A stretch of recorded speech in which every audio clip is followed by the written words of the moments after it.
There are places on the map that people forget to mark, or deliberately leave unmarked. Villages beyond the boundaries of light, where the sunset not only brings darkness, but also awakens creatures that have slept under human skin. Image: a small boat bobbing on the sea, like rain starting to fall, a faint island in the distance.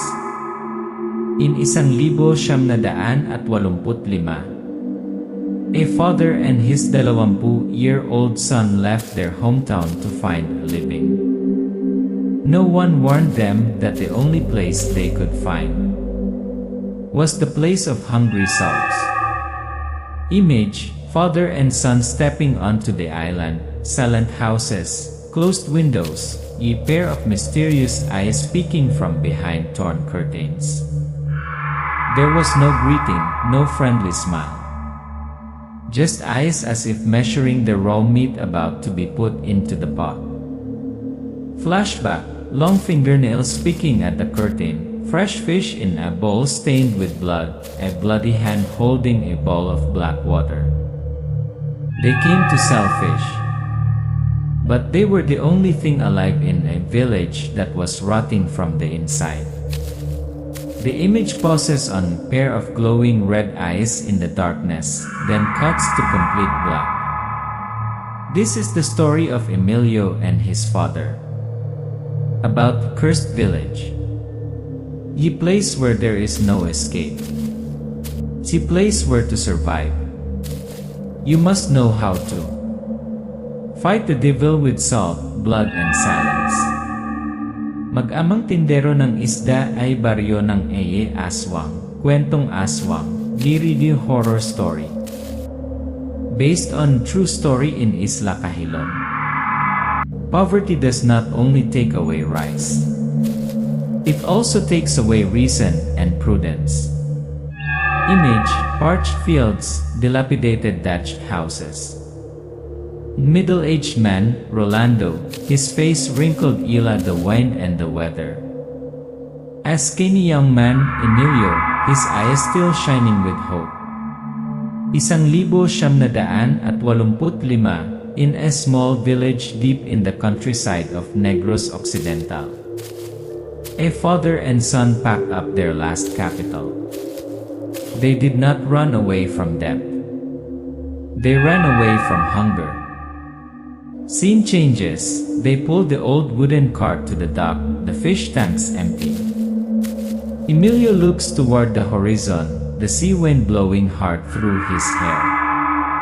Rolando squeezes his son's hand in a silent promise. Isla Kahilom, name that does not appear on the map. No dock, no inn, only natives, and what the mainlanders call legends. On the way, in the old boat's hold, an old fisherman approaches. Stranger, hoarsely, "Mga iho, don't go to that island.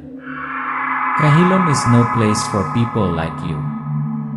Rolando coldly, "We came to sell fish, not to beg for a living. Thank you for your concern." The man looks at them for a long time, then leaves. Emilio turns to his father, speaking softly. "Emilio, Tay, do I have the feeling he's not joking." Rolando looks at his son, not answering. The wind whistles through the cracks of the ship. It begins to rain lightly. There are two kinds of people in this world. One believes in the warnings. The other believes in the last chance of their lives. The ship pulls up to a gloomy shore.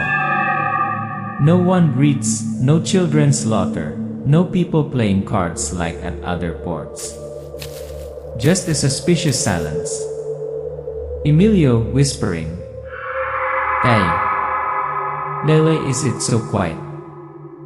It's like no one lives here." Rolando whispering but firmly, "Just keep going. Be quiet and pay attention to everything." The father and son pull the fish cart, going deeper into the island. A figure appears at the entrance of the alley, an old man dressed in black, holding a string of dried garlic. Lid, not turning around. Turn around while you still have time. Because when it gets dark, they stop pretending to be human. Emilio turns around to look, but the old man has disappeared behind the stone wall. The island turns purple-gray. The crows call loudly at noon. They came here with dreams of changing their lives. But they don't know. They are fresh goods in a village that has long been dead.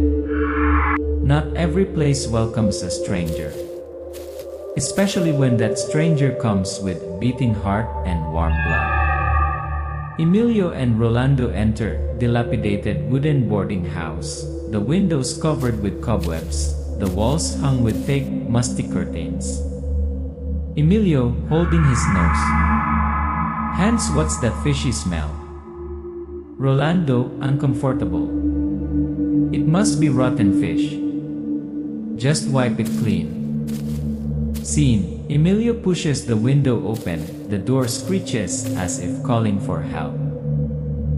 Gust of wind blows in, carrying with it the strong smell of raw meat. The other tenants. They don't speak, they don't laugh. They look. Emilio walks out into the yard, sees a man in a black raincoat and sunglasses, handing clothes out to dry despite the hot sun. An old woman stood behind the curtains, her mouth moving, her eyes fixed on his neck. Emilio, in a low voice. In my hand. I feel like I'm being watched. Rolando looks around. Nods. Says nothing. The narrator's voice seems to be choking the air. There are eyes that aren't meant to look. They're blades that haven't been drawn from their sheds. Emilio went into the kitchen. Under the cupboard, he found a small glass jar containing salt. There were also some dried garlic cloves that were green with mold. On the jar were dried blood stains that looked like they had been wiped off. Emilio, whispering, in my hand, why did you hide salt and garlic in the house? And under the floor. Rolando. Be quiet. Put them back. Scene, afternoon. Emilio goes out to buy salt, but all the grocery stores shake their heads. No one sells it, shopkeepers say softly, as if afraid of being heard. Shop owner, in a low voice. Walang asin dito, iho. Huwag kang magtanong. There's no salt here, don't ask anymore. No one dares to sell salt. No one mentions garlic. No one mentions the word aswang. Night scene, Emilio returns. The wind picks up. A faint patch of moonlight shines through the crack in the door. In the kitchen, a strange slurping sound is heard. Emilio, leaving the room, holding an oil lamp. Hand. Is anyone in the kitchen? Emilio walks over to the fish ball he caught that afternoon, but now, it's not intact. Blood is splattered on the floor. A figure, no, two. Two women are squatting over the ball, holding chunks of raw fish, biting hard like wild animals. Emilio, screaming. Ielay! Iin ginagawa ninyo dyan? The two women slowly raise their faces. The oil lamp illuminates them, their mouths are covered in blood, their teeth are sharp, their eyes are white.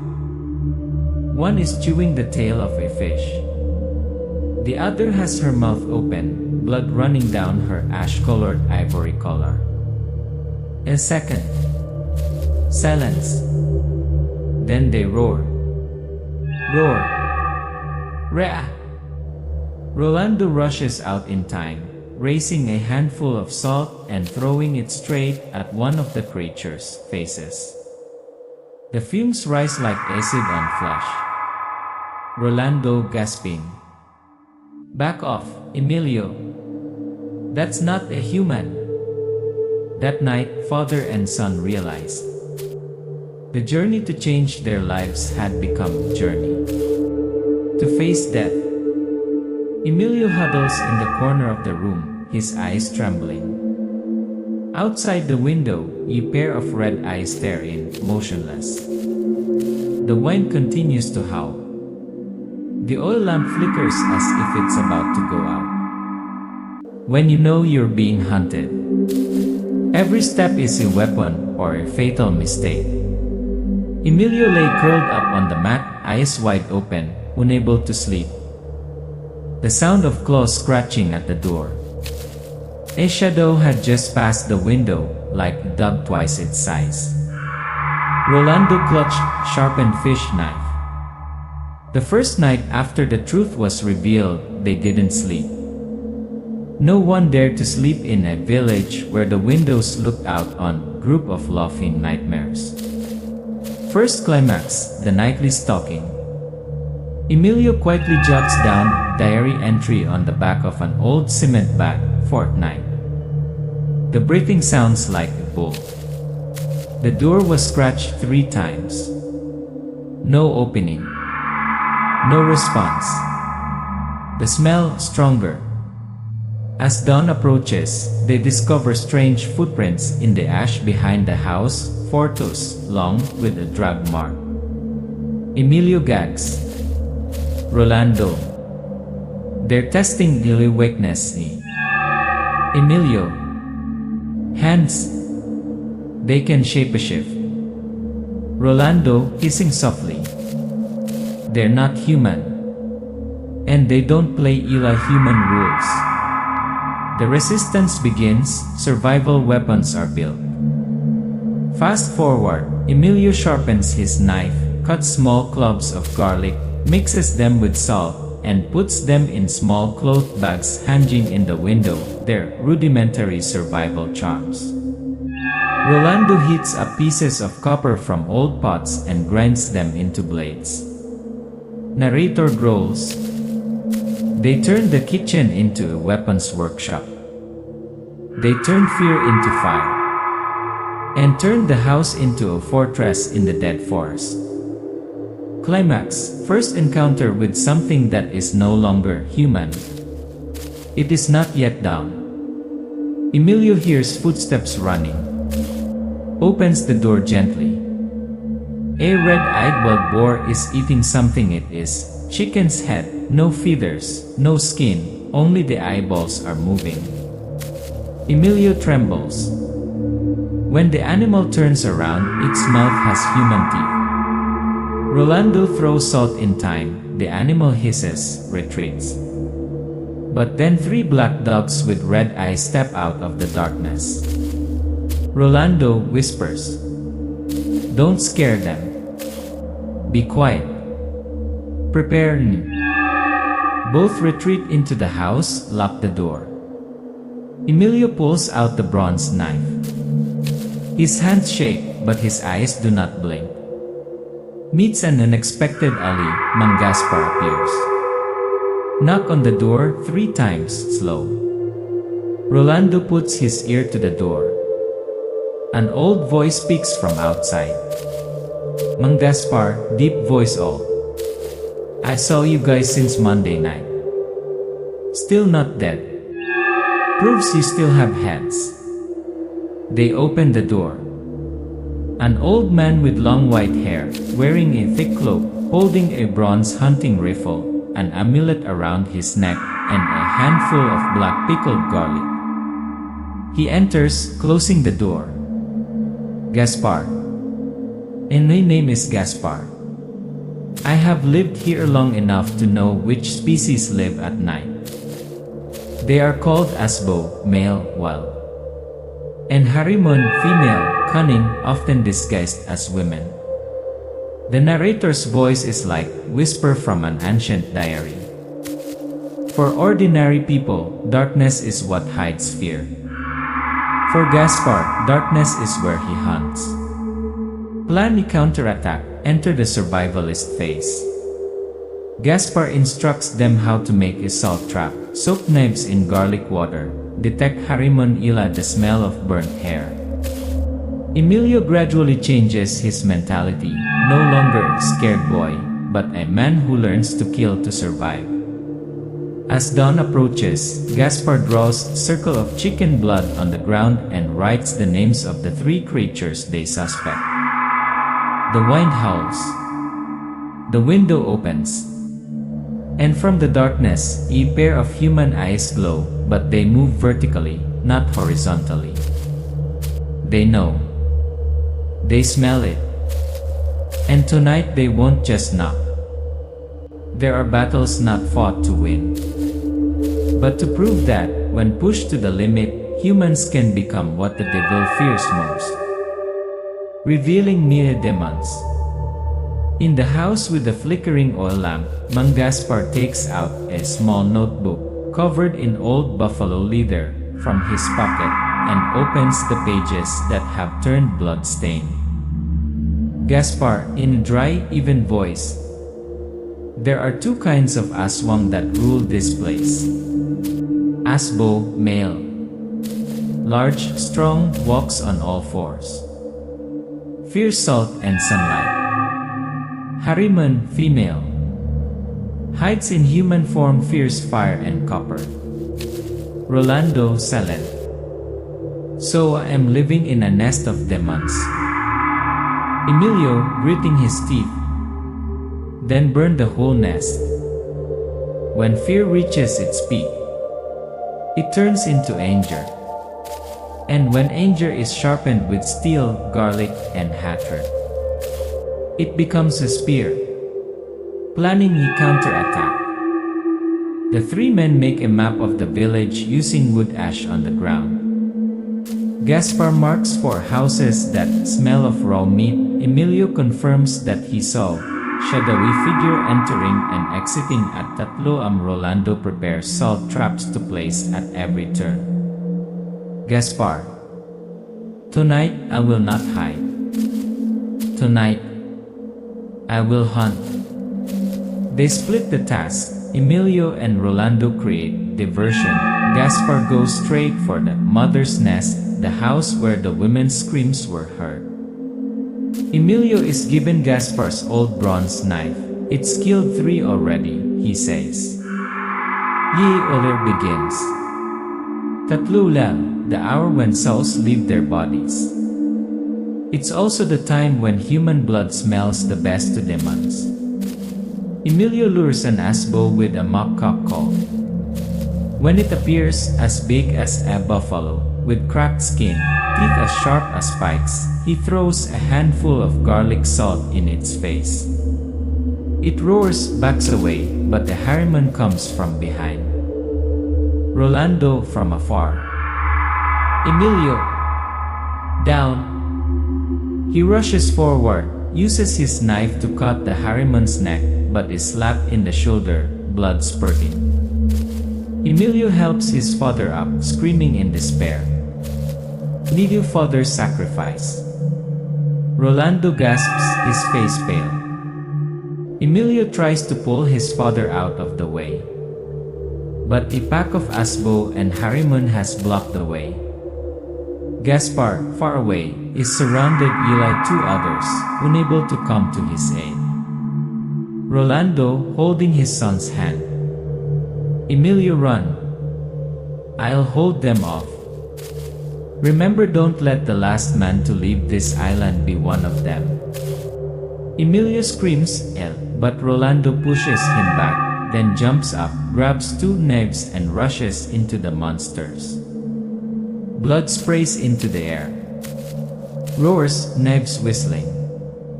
Emilio's eyes are red. He grips the bronze knife handle tightly and screams loudly. "Emilio! Yay! That father didn't just feed his children fish. He also taught his children how to live, even if he had to die in the dark." Lead the final battle. Emilio and Gaspar join forces. Harriman charges. Gaspar shoots a bronze bullet into its chest. Black blood spurts. Emilio charges, thrusting his knife into its neck. The wind howls in gusts. An asbo as big as a stone wall charges. Emilio does not retreat like a warrior. Emilio, hissing. Come here. I have nothing to lose. He stabs the asbo in the chest, pulls out his knife, and throws salt into its eyes. The monster roars one last time and collapses. Finally, only one Harriman remains hiding. Gaspar has cornered him against a cliff. He finishes him off with a red-hot bronze spear. Ye blood down. It is morning.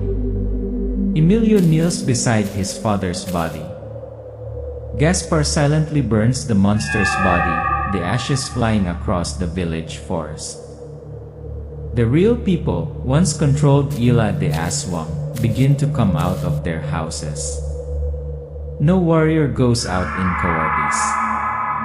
Only those who survive, carrying their pain, tell that humans are not weak. If only they dare to fight. Emilio leaves the island with Gaspar.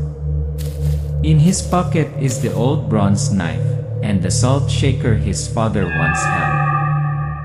When dawn broke, and the first rays of sunlight fell on Isla Kahilom, what was left on the ground was not the corpses of monsters, but the silence of a village awakening after years of demonic oppression. Emilio stood still, looking down the slope where the Aswangs had turned to ash. A child emerged from the wooden house, clutching his mother's skirt, his face smeared with mud, his eyes still unable to comprehend what had just happened. Behind them, other doors began to open. The real people began to show themselves. Not all of them were demons. Many were victims. Forced to live, forced to be mute, forced to watch their loved ones being replaced every night. Mang Gaspar walked up, gun slung over his shoulder, his eyes deep. Emilio, asking softly, "Aren't you coming with me?" Gaspar shakes his head. The wind blows through his silver hair. Gaspar, too many have come here and never come back. Now I will be the one to keep the door. He turns, walking toward the edge of the village. On his shoulder is a freshly picked clove of garlic, on his back is a loaded bronze gun. The narrator's voice turns emotional, heavy. There are those who are born to live. And there are those who choose to stay, so that others can live on. Emilio carries a simple cloth bag, walking through the blood-stained road. Below his feet are small footprints, those of the villagers, following behind. No one speaks. Only the first bird call after many years of absence. Emilio stops, looks up at the moss-covered wooden sign, Isla Kahilom. He takes out his bronze knife, a relic of his father, and carves a small line on the back of the wooden board. The line reads, "Kung saan may dilim, doon nagsisimula ang apoy ng paglaban. Where there is darkness, there the fire of rebellion begins." Emilio's inner monologue. Emilio walks in the morning light, his eyes looking to the future but filled with memories. The tragic background music begins to rise. Emilio's voice slow, deep monologue. Lily father once said, "The devil does not necessarily have fangs. He can take the form of a neighbor or cheap motel. Even a smiling invitation. There are more than just demons in the world.